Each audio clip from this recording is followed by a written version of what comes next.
will be voice. Marvin Minsky. Minsky. Did the Voice. idea of Voice. artificial intelligence present itself to you as Fergus a young in person one growing up? episode. Henry's Spot. First time I started to think about that was In when the I U- was an in the undergraduate UK at and Harvard, in the UK and I the was US looking through US. Widener Library, and I ran across a big, thick book called Mathematical Biophysics. And now we're talking the late 1940s, and there weren't such words around. I opened it, and it was full of strange little articles edited by a prodigious guy, Nicholas Reshevsky at the University of Illinois, I think, or maybe Chicago. And it had chapters about theories of how cells might divide and how populations grow, and maybe 40 or 50 little chapters. And one of the chapters was about simulated neural networks by McCulloch and Pitts in 1941. And I had been curious about psychology because that's a long story, but I was trying to decide what to do, and one thing that seemed interesting to do was mathematics, but there were other people who were good at mathematics, very good, and in mathematics there's no point in being second best because it's different from other fields. And I was interested in biology, and there seemed to be people pretty good at that.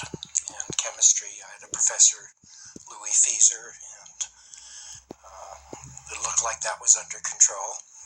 And then there was psychology, and as far as I could see, there wasn't anyone good at that, except maybe Sigmund Freud 50 years before. But what to do about it, because people didn't seem to have any theories of how thinking worked.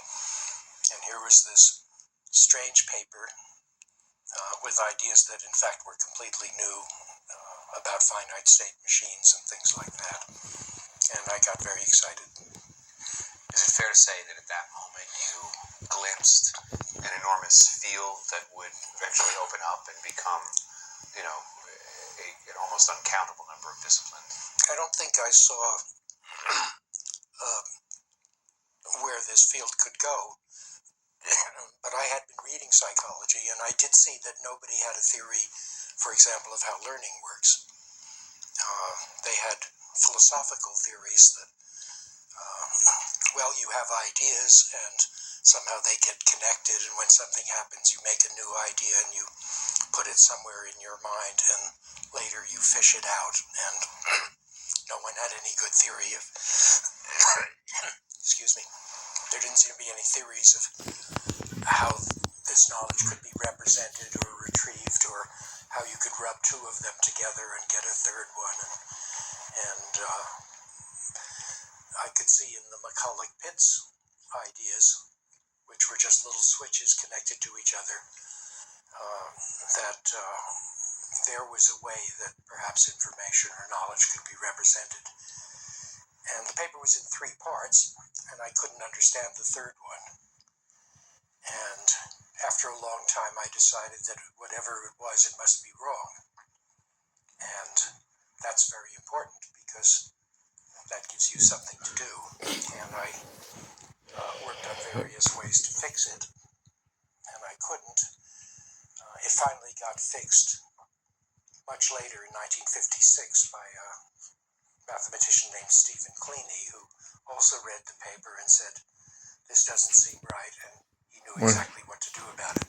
And incidentally, his theory of how to represent finite state machines in switches and so forth was exactly the same as another theory that 2 professors, I'm trying to remember their names, at MIT had made for calculating the impedance of a complicated electrical circuit. And I don't know if anyone had noticed that, but these 2 theories, one is called regular expressions, by Stephen Cleany. Right. And his theory was so nice and elegant that it's used in all search engines today in almost exactly the form that he invented. And the Mason and Zimmerman, I think, were the professors. And the